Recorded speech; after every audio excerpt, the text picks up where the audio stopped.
Hello and welcome to Carl the Urban. I'm Ian. No, we're not doing that this week. Oh, okay. Well, in that case, hello and welcome to Become the Teapot. I'm Ian. And so am I. Ian, what do you think of Kingsman, The Secret Service?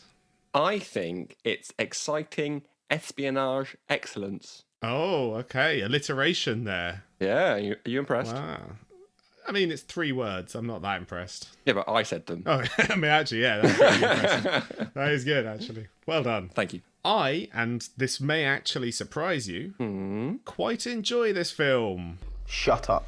Oh, I wasn't too sure how you'd take it, because, I mean, I'm assuming you've seen this before. I have, Like yeah. me. When I was watching it, I mean, I wouldn't say it doesn't feel like your kind of film, but I was really unsure whether or not you'd enjoy it. Because, yeah, it's been quite hit and miss with Mark's work. Mark Millar's adaptations, and also just action comedies in general. And I think ultimately it comes down, it's always about the execution. Yes. You know, I've got a lot more time for a well-executed one like this, which is, you know, I think the case with all films. So The Losers, I didn't think was very good because it wasn't particularly good. Whereas this, which has a very similar tone, is just a lot better. You know, there are definitely aspects I don't love about it, parts that I think let the film down overall. But generally speaking, I think it is a lot of fun, this film. Yeah, cool. I do think it's quite exciting, like I said. You know, the parachute training scene where they're told that one of their chutes isn't working. Yeah. And they're all fine. But I did, even though I knew it was coming, I was like, oh, what's going to happen? Oh, and then I was like, oh, I've watched it before. Yeah. Calm down. Easily pleased. No, there are some absolutely amazing action scenes in this. You know, making Colin Firth into a plausible action hero is a feat unto itself. Love it. I love him so much in this. That church scene in particular, I would say that is one of the all-time great action set pieces, in my opinion. Yes. It is a ridiculously well executed. You know, I'm watching it back now, and you can see where a lot of the cuts are, and a lot of the frenetic camera movements in order to disguise the transitions, but it's just so frenetic, and so you feel like you're in the middle of that action. It's so well done, and the fact that it's Colin Firth doing all those things just makes it even better.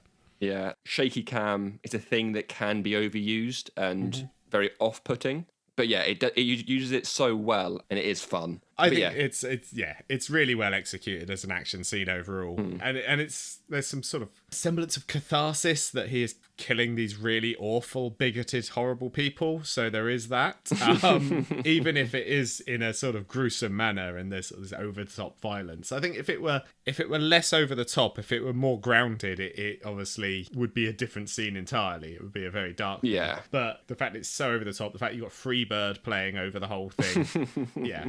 It is great, isn't it? Yeah. He's in 2 of my favourite scenes. That is one of them. The other one's the pub scene when he obviously first attacks Eggsy's non-friends, enemies. I don't know. People he knows. People he doesn't like, yeah. And again, it's seeing Colin Firth as this character. It's such a rare thing to see.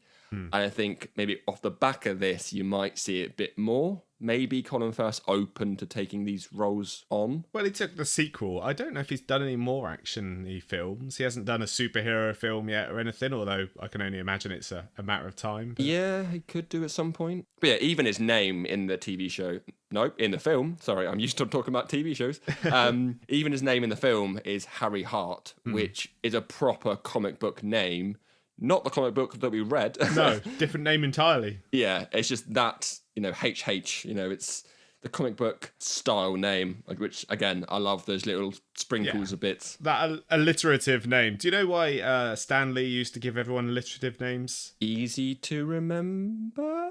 Is it? Yeah. Hey! It's actually it. Is that he always said he had really bad memory, so he gave everyone alliterative names so that the first name would be a clue so he could remember what the second name was. Oh, wow. Which is why I think there's a handful of issues in early Spider-Man where Peter Parker is called something different. He's called like Peter Porter or something because Stan Lee just forgot his name. I just changed it to Peter Parker. Well, no, he was called Peter Parker. Right. And then it went about 5 issues in, they started calling him Peter Porter or something like that. And then he started calling him Peter Parker again. They went, oh, hold on a minute. Hold on, that's not his name. Right.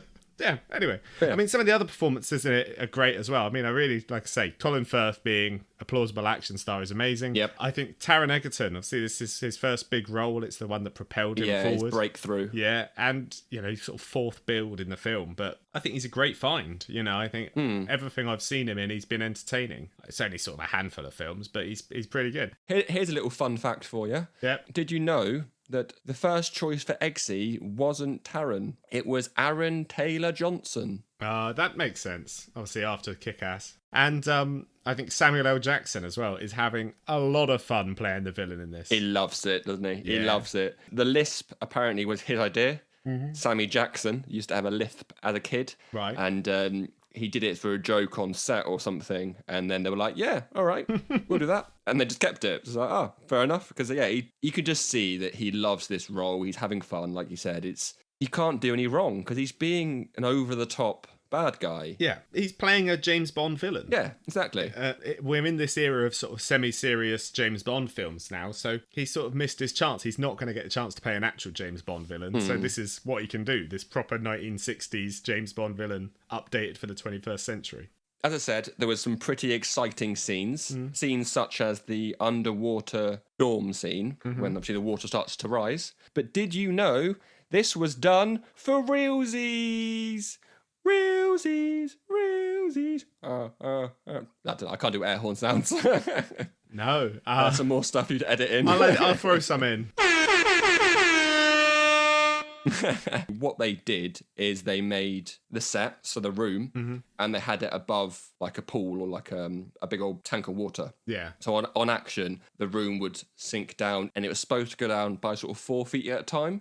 So it was enough time for the actors to say their lines. What happened is that on the first action, the whole thing just went straight down. Yeah. And they were immediately underwater. So that fear you see in their face was real. I really liked the way it looked. I liked how it just enters the room equally. That's really clever. All right, no, cool. I've got a fun fact for you. Oh, go on. So, there is an exchange in the comic book about Star Trek. It's when they're talking about William Shatner being kidnapped. Yes. And one of the characters says, I resisted the idea of a remake at first, but the chap playing the Doctor was practically channeling DeForest Kelley. Yes. You know what I'm about to say. The chap in question... I forgot that was in there. ...was, of course, Carl Urban. Welcome back to Carl the Urban. Woo! Parkour!